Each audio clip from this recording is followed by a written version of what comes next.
చూసారా చిక్కుడు పాదు ఒక్కొక్క దిక్కున చిక్కుడి గుత్తులు ఉంటాయి. ఒక దిక్కున కోస్తే పావుకి చిక్కుడుగా ఒక చెయ్యాలి అక్కడ కోస్తే, ఎందుకంటే గుత్తులు చిక్కుడు అంటే అది మా అత్తగారి ఇంటికాడ తెచ్చారు మా రోజు కొత్తలో 14 సంవత్సరాల నుంచి అలా ఇస్తాను వస్తానే ఉంటుంది. మేము ఇవ్వబోయినా సరే ఎక్కడ దిక్కున గింజలు పడి మొక్కలు వస్తున్నాయి. అది మొక్క అయితే చిన్న పాదే ఎక్కువ కాదు, ఎందుకంటే అది వేస్తాను మా నాన్నగారి సంవత్సరం వచ్చేది అయినా వచ్చింది. చూడండి ఎంత చిక్కుడు గారు ఎన్ని బాగున్నారు.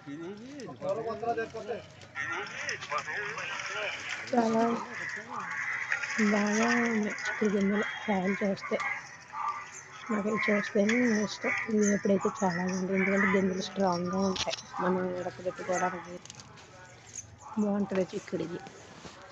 ఇది మా ఊర్లో కూడా చాలామంది విత్తనాలు పట్టుకెళ్ళి వేసుకున్నారు.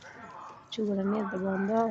వండర్ఫుల్ చిక్కుడు పాదు. ఎలాంటి చిక్కుడు పాదు ఎప్పుడన్నా మీరు ఎక్కడన్నా చూసారా? చూస్తే కామెంట్స్లో పెట్టండి. ఈ చిక్కుడు పాదుకి ఆ చిక్కుడు గింజలకు లైక్ చేసి షేర్ చేయండి. ఎలాంటి చిక్కుడు పాదు మీకు ఎవరికన్నా ఉందా, ఎవరైనా దగ్గరన్నా? ఎందుకంటే చాలా బాగుంది, వండర్ఫుల్.